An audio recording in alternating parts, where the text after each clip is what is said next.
We touched on traffic, we touched on the zoning aspects, all sort of very nuanced, technical, wonky things, but we saved hopefully the most pressing for last. Hopefully a lot of people can wrap their heads around this one, and that is the potential environmental dangers of building this project here.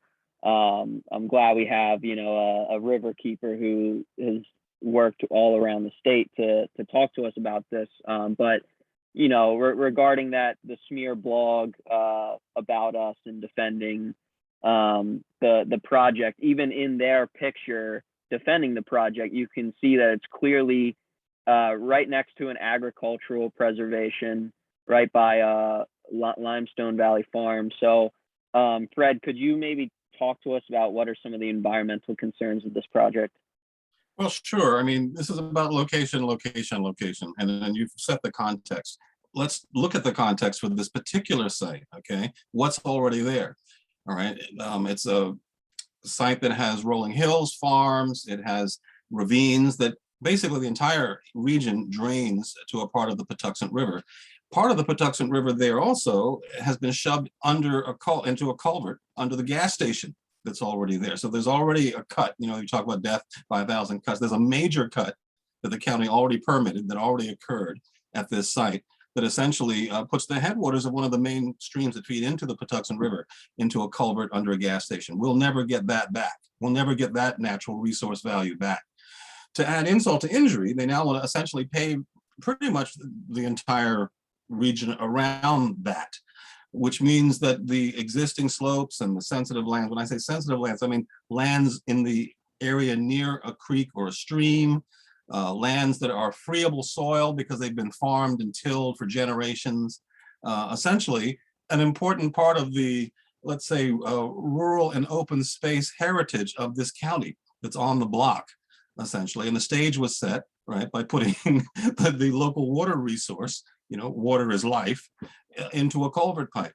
So to add insult to injury, we're now essentially talking about urbanizing this area around the farming district or ag preserve area, which of course sets the stage for further degradation too of these other adjacent uses that are totally incompatible with the volume and the scope and the intensity of the development that's being proposed here. The front people, I can't say it's the developers, because as Jenny's pointed out, we don't know who the heck those people are, have vaguely hinted that there's some environmental review or analysis that will occur down the road or at some further point during the permitting. But of course, that, even if it were to occur, essentially occurs after the project has been largely approved, right? So it's kind of pro forma. Whatever you're going to do with the environment thereafter rests on top of all of these other cuts and burdens that they're proposing, and it's esoteric. I think they've also kind of in a vague way suggested that the county has an incredibly good track record with environmental practices, and therefore, I guess we should look the other way. I mean, that's kind of nuts. I mean, look, let's be clear. The Chesapeake Bay and this river, Patuxent River, has a D- water quality score, first and foremost. In 40 years, I've never seen the Chesapeake Bay movement clean up a single tributary anywhere in the Chesapeake Bay. So whatever we're doing with environmental practices and protections is insufficient to protect regional water quality. I think the thing we have to heed here is that we have to really slow down the urbanization of the northern part of the Patuxent River, where virtually the entire river system is downstream from this growth problem that has existed, as far as I can tell, going back all the way back to like the 70s and 80s, right? It so happens that the geopolitics of the Patuxent is that the growth and urbanization is occurring in the north, okay? And the wild and woolly areas of the estuary are in the south. That's, the rural areas are in Calvert and St. Mary's and all these southern areas below Howard County.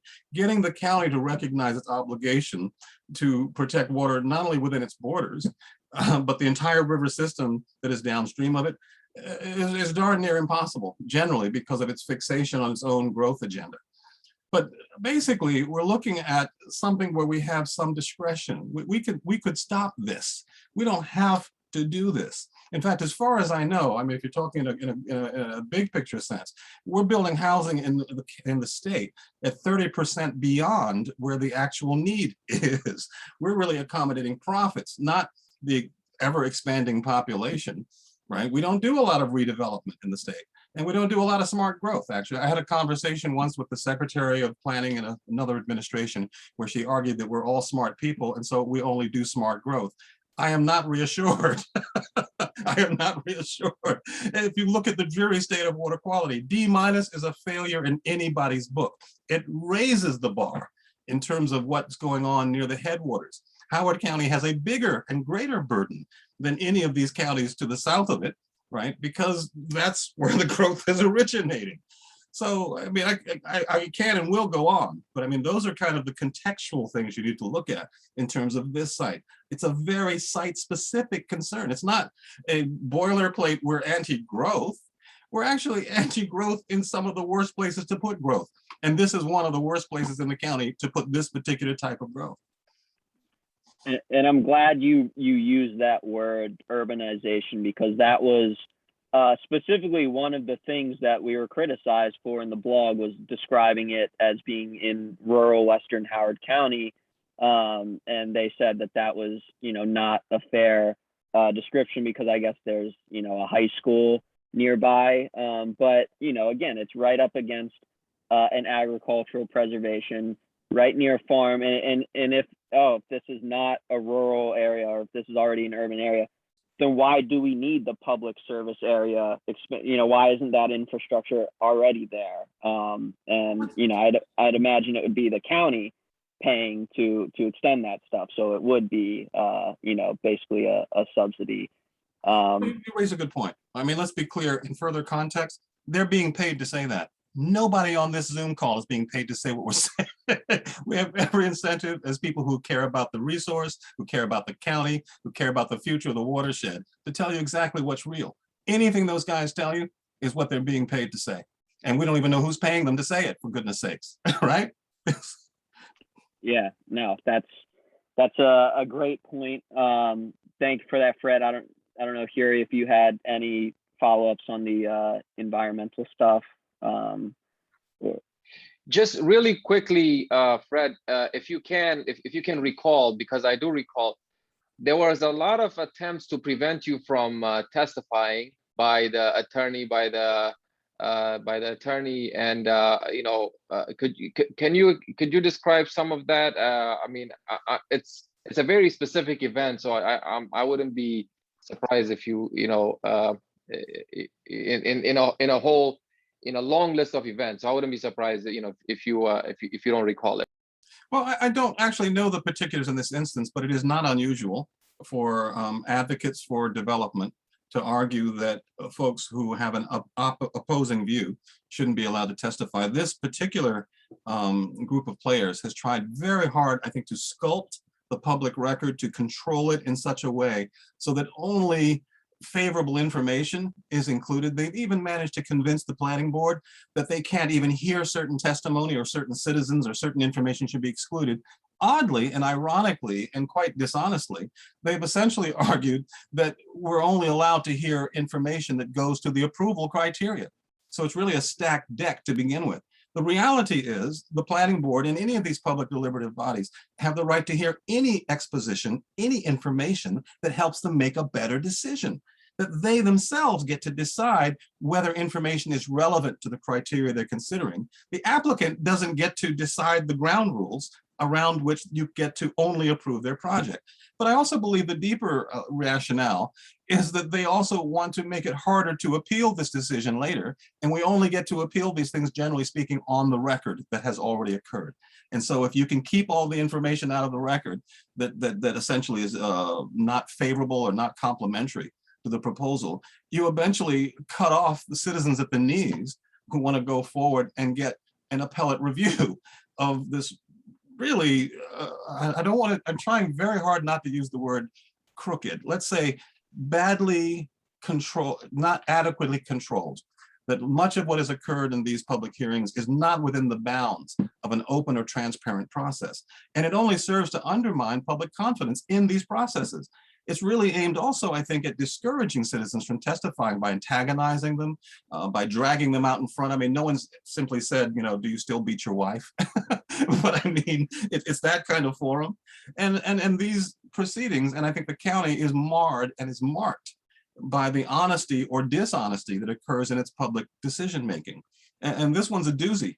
This one is really a mess in terms of its transparency, in terms of the kind of exposition, the kind of role that citizens are being allowed to play, the way in which the applicant is actually controlling the testimony and cutting off the ability for us to get information on the table that would actually help the deliberating body take a 360-degree look at this project, to look at it on the basis of its actual merits, as opposed to the checkoff list that allows you to race towards the conclusion, the predetermined conclusion that you should approve this no matter what, right? And there's a spiral. You remember, and I've made this clear, we work in all 7 counties of the Patuxent, and some counties do this better or worse. And the quality, I think, of public deliberations has generally gone downhill. You know, they start these off generally by lecturing us about civility, as though we're savages and are going to behave badly. The truth is, we're citizens, we're taxpayers, we're voters, we're a lot of things, but we're not, you know, people and prone to fly off the handle and create incivility. But let's be clear, the context of this is to get what is best for the county, not necessarily what's best for the investors. And the ability to do that is really hampered and impaired by processes where you sculpted the information, discouraged people from testifying, told them what they can and cannot say, told the body that's deliberating what is and is not relevant in advance of them even having heard it. So you can tell I'm really mad about this stuff because I see a lot of it. It goes on in other places too, but you know, they've kind of perfected it in Howard County. And it's important because of, again, the context. This is close to where the headwaters are. Everything that happens here in this county has some impact on either the Patuxent, you know, or the Patapsco or other water bodies because of its geography, because of where it's situated. So I don't really know what they did to try and prevent me from testifying. They know who we are. We've been around for 18 years. We file lawsuits. Fred, Guess what? We occasionally win them, and which makes us not welcome at the party. You may not have recollected exactly what they did, but what you described is exactly what they did to you, and in terms of how they sculpted the criteria and artificially created this criteria that and try to prevent the environmental impact. So thanks for that. And I have a couple of questions for Ginny, but Jake, do you want to start, or if you have, or I can go. I don't have a question, more just a comment. I think Fred hit the nail right on the head of, you know, it really is, you know, the foxes guarding the hen house here in Howard County, and I'm sure in other counties too. And that's why we talk about so much in our Progressive Democrats of Howard County group. The central problem here of campaign donations from these special interest groups like the development lobby, because then through there, the developers and other interest groups can control the elected officials who then get to appoint, you know, the heads of the different, you know, this and that zoning and planning board. And then it's just the industry regulating itself. And we know that never works. So just wanted to point that out. But Yuri, go ahead with the questions.